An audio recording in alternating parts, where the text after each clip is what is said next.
안녕하세요, 박필띠입니다. 지금 이 모니터에는 빨간 색깔 풍선이 표시가 되어 있는데요.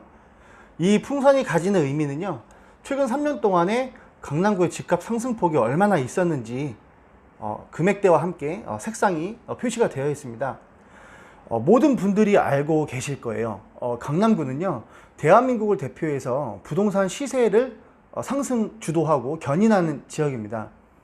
원인을 간단하게 설명을 드리면요, 대한민국의 60%가 넘는 대기업이 위치한 지역이면서 정부의 공공기관이나 지자체 관공서가 마찬가지로 밀집한 지역이기 때문에 직장인 수요층대가 고소득 직장인이 많거든요.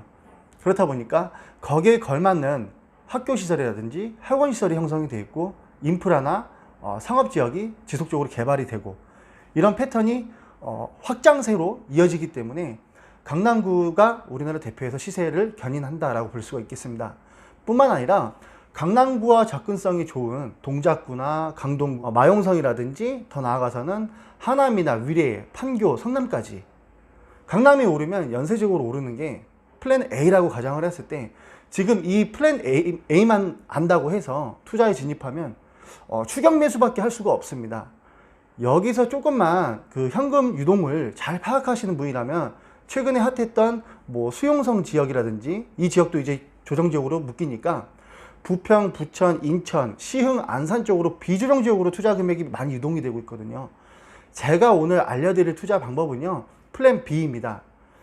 저평가되고 낙후된 지역이지만 어떤 인프라의 개선이나 고용 창출을 통해서 천지개벽하는 지역을 공략하는 패턴인데요. 자, 비단 낙후됐다고 다 투자에 입문하는 게 아니죠. 공신력 있는 정부의 발표나 미디어의 발표에 의해서 확정적으로 개발 사업이 진행이 되는 천지개벽하는 지역에 대해서 알아볼까 합니다. 제가 오늘 소개해드리는 지역도 큰 돈 필요 없습니다. 욜로족도 투자할 수 있고 저소득 직장인도 쉽게 투자할 수가 있습니다.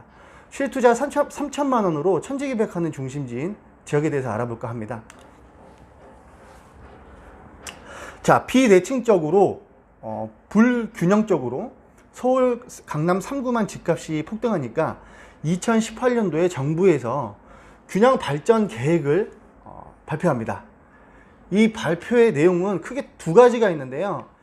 지하철을 연장하던가 새로 개통을 한다든지, 이런 교통망 네트워크의 확장을 통해서 도심과의 접근성을 한 단계 올려주고, 더 나아가서는 정부 출자나 민자 출자를 통해서 업무시설이나 바이오 메디컬, 여러가지 복합 산업단지로 개발을 해서 고용 창출을 이끌어내 자족 용지로서의 기능을 확보하는 것이죠.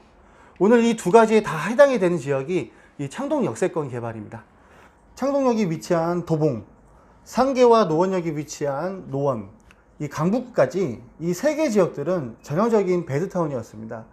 사실 지금 현재 1호선이 구축돼 있고 4호선이나 7호선이 있기 때문에 명동이나 종로, 광화문, 강남까지 지하철로도 충분히 이동할 수 있겠지만, 워낙에 이 도심 중심가에서 멀어지고 지하철로 이동하더라도 오랜 시간이 소요됐기 때문에 사실 저성장한 지역이기도 하고 임대가 수준이 너무 낮기 때문에 좀 가성비 위주로 거주하는 인구가 많았습니다. 그리고 어떤 인구가 유입될 수 있는 이 개발안이 많이 열악했기 때문에 집가 수준이 전반적으로 낮았던 지역임이 분명한데요. 자, 이 지역이 앞서서 설명드렸던 이 균형발전 지역에 해당이 되면서 어떤 개발안이 구체화가 되기 시작했죠. 바로 그 구체화된 개발안 때문에 이 창동역세권과 노원 상계역세권 일대에 위치한 노원, 도봉 일대 재건축 단지들이 급등하기 시작합니다. 사실 창동역세권 일대에는 구축 아파트가 거의 대부분 형성이 되어 있고, 북한산 아이파크가 대장으로 지금 현재 위치하고 있는데요. 주공 아파트 같은 경우에는 용적률 스폐화가 어느 정도 남기 때문에 재건축이 진행이 되면 사업성이 좀 보입니다. 그런데 민간에서 공급된 아파트들은 보통 용적률이 다 지금 현재 법정 초과를 했다든지 이미 그 초과에 근접했기 때문에 매가 상승폭이 그렇게 가파르면 안 되는 게 일반적인 상식인데, 이 민간에서 공급된 용적률이 꽉 찬 이 노후 아파트들도 가격 상승폭이 굉장히 큽니다.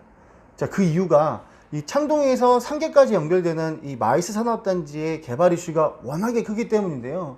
순차적으로 살펴보게 되면은 차량기지 이전이 이제 진접으로 넘어가고, 도봉 운전면허 시험장이 의정부로 넘어가면서 이 일대 부지에는 바이오, 복합, 메디컬 R&D가 조성이 됩니다. 추가적으로 이 상업 복합 단지도 개발이 되기 때문에 엄청난 고용 창출과 경제 효과가 예상이 되거든요. 이 브릿지를 통해서 창동역 세권으로 넘어오게 되면은 이제 2024년까지 완공이 예정되어 있는 서울 아레나, 대한민국에서 가장 큰 규모로 공연시설이 들어오고, 이 일대에 있는 이 토지들은 문화산업단지, 유통산업단지, 상업단지 이렇게 조성이 되기 때문에 고용 창출이면 고용 창출, 인구 유입이면 인구 유입, 거기에 따른 경제 효과가 굉장히 크다라고 볼 수가 있겠고, 창동역 같은 경우에는 GTX C노선이 들어오죠. 그동안 강남까지 7호선으로 환승해서 가려면 한 3-40분 걸렸던 루트가 이제 광운대와 청량리, 그 다음 삼성역으로 바로 15분이면 이동할 수 있는 이 GTX 고속 라인이 깔리면서 강남으로 출퇴근하기 편한 지역으로 바뀌고, 교통이 인프라가 깔리면서 엄청난 경제 효과가 나타나는 이 개발 사업 때문에 이 창동에서 노원역까지 일대에 위치한 모든 부동산들이 급등하기 시작합니다.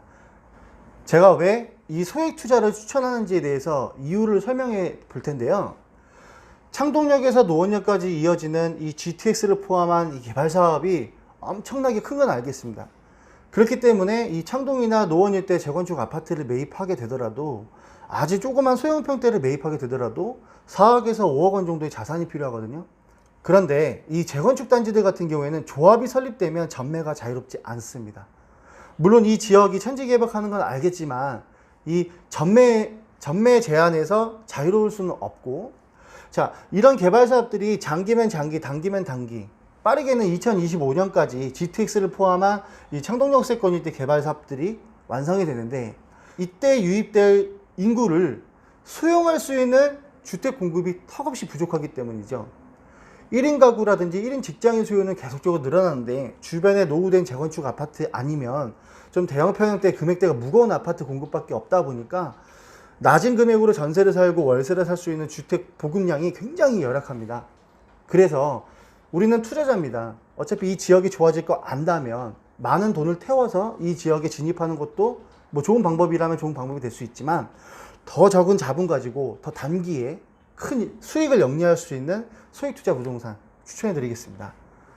자, 본 부동산 같은 경우에는 창동역까지 도보로 6분이면 왔다 갔다 할 수 있는 대로변에 위치하고 있습니다. 투룸형으로 구성이 되어 있기 때문에 1인 세대가 거주하더라도 좀 넓은 면적을 활용할 수가 있겠고요. 고용 창출을 통해서 많은 인구가 유입됐을 때 공급할 수 있는 부동산이 지금 현재도 없다고 말씀을 드렸는데, 전세가가 상승하게 되면 당연히 원금 회수를 빠르게 할 수 있다는 전략적인 투자 패턴이 발생되고요. 전세가가 매매가를 상승 견인시킬 수 있는 이 패턴이 형성이 되어 있습니다. 자, 도봉구에는 도봉동, 쌍문동, 방학동, 창동이 있는데, 자, 이 소액 투자 창동에서 끝내셔야 됩니다. 오늘도 좋은 정보 공유하셨다면 구독과 좋아요 부탁드리겠습니다. 감사합니다.